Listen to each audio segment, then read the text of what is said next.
5 years of bullying, one folder of evidence. I still remember the first time I realised something was wrong with the way people looked at me. It was 6th grade, Monday morning, and I walked into homeroom holding a project I'd worked on all weekend. I was proud of it, nervous but proud. But when I entered the room, everyone went suddenly quiet. Not dramatic movie quiet, just that kind of silence where you feel people looking at you for the wrong reasons. Then someone snickered. Someone else whispered, "That's her." And the girl sitting closest to me pulled her backpack closer like I carried a disease. I didn't understand it then, but I know now whose fault it was. Carter Blake. At that moment, I didn't even know he existed. He wasn't in my class. I had never spoken to him. But that morning was the first time his name appeared in my life. Because when I sat down, the class clown, Jeff, leaned across his desk and whispered loud enough for everyone to hear. "He told us you sleep in your closet." I blinked. "What? Who?" "Carter," he said casually, as if that explained everything.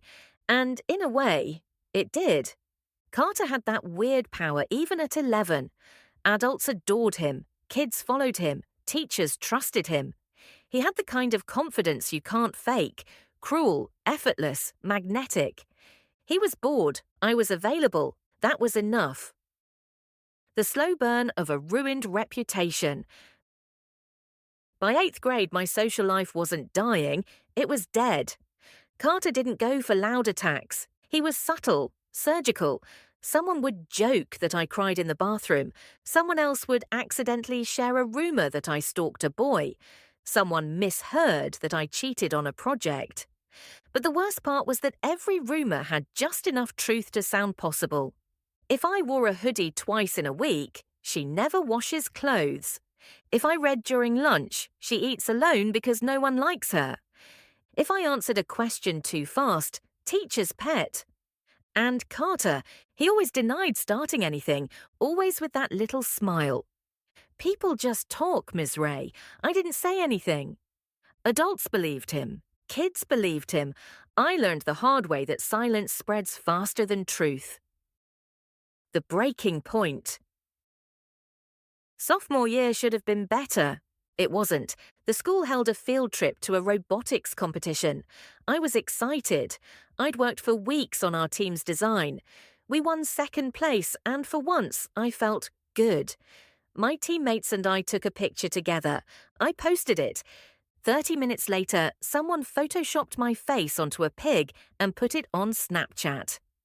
Caption: 2nd place, surprised she didn't eat the judges. Everyone saw it. Everyone laughed, including Carter. He didn't make the edit, I know he didn't, but he boosted it, shared it, commented, "Lemau chill." That single "Lemau chill" hurt more than if he'd done it himself. That night I cried until my throat hurt and my eyes swelled shut. And the next morning, when I avoided everyone's eyes walking through school, Carter brushed past me and whispered, "Relax, it's just jokes."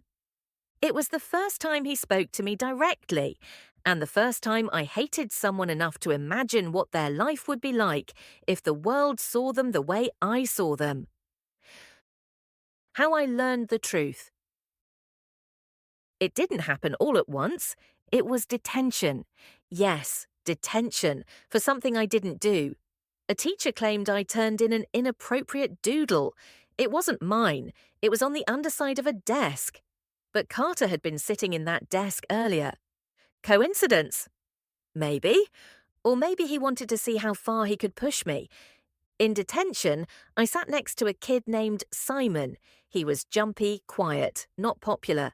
Someone Carter occasionally poked fun at. Simon leaned over and whispered, "I know what he does." I froze. Who? Carter. He records people all the time, teachers, students. He posts it in private chats, makes edits, makes jokes. I stared at him. "Why are you telling me?" He twitched, looking scared. "Because you're not the only one he did it to, and you look like you're close to breaking." That was the first person in years who showed me any kind of kindness. I didn't break down. I didn't scream. I asked Simon where he kept the recordings. His old Google Drive, Simon whispered. He's too arrogant to delete anything. That night I couldn't sleep, and the next morning I did something reckless, desperate, and maybe stupid. I found Carter's old Drive link, buried in a comment thread from middle school. He must have forgotten about it. The folder was public. I clicked it. Inside were dozens of subfolders, labels like funny as shit, fails, try hard losers, teachers being dumb, and then one folder, my name, just my name. My hands went numb.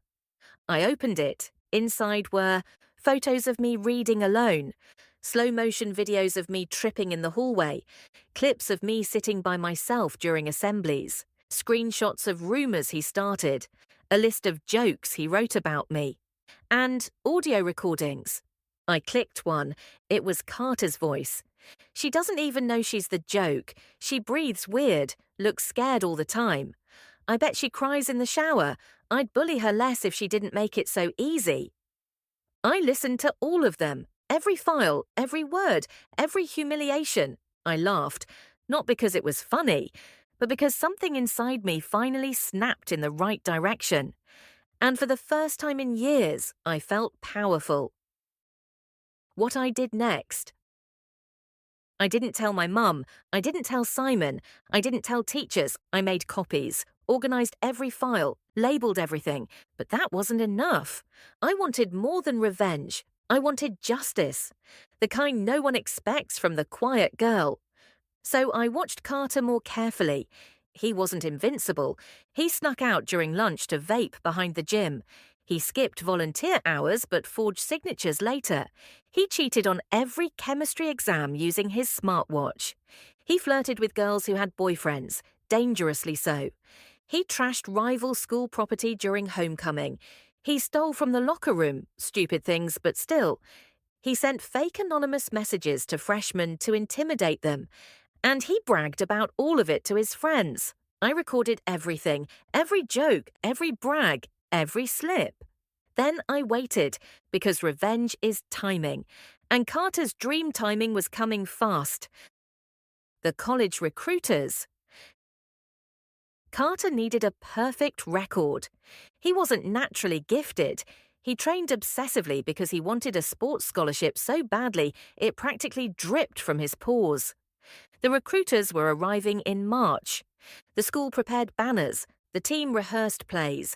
Teachers gave him leeway for everything. Even the principal followed him like a proud father. Carter bragged loudly. Michigan, Stanford, Duke, they all want me.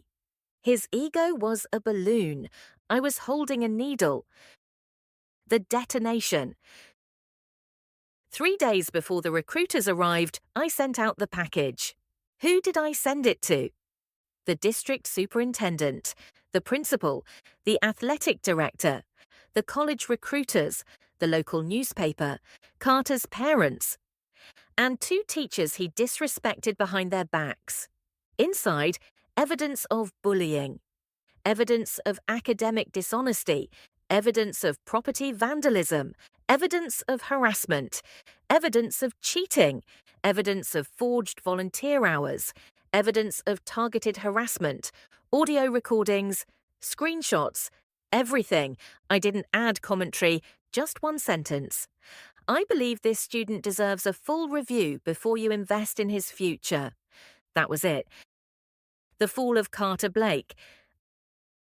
I didn't see the fallout all at once, but piece by piece it fell apart. First, the recruiters postponed their visit. Then Carter was pulled from class for over an hour. When he returned, he wasn't smiling. His face was white, his hands shook.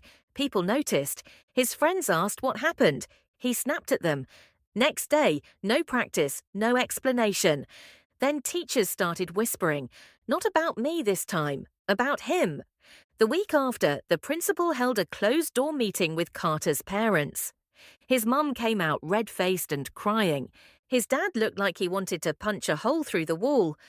Carter didn't show up to school the next day, or the next. Then, the school sent out an official announcement. Carter Blake has been suspended pending investigation. Students exploded in gossip. Someone said the police came to his house. Someone else said he got caught cheating. Someone claimed he stole equipment. Nobody knew, except me. 3 weeks later, Carter transferred schools. Within a month, he deleted all his social media. Within 2 months, he quit sports entirely. His scholarship hopes, gone. His reputation, gone. His confidence, gone. He became a ghost in the town he used to own. The unexpected ending. About 4 months later, I had a dentist appointment and was walking downtown when I saw him, Carter, sitting alone on a bench. No friends, no smile, no light in his eyes. He looked up at me, and for the first time ever, he looked scared of me.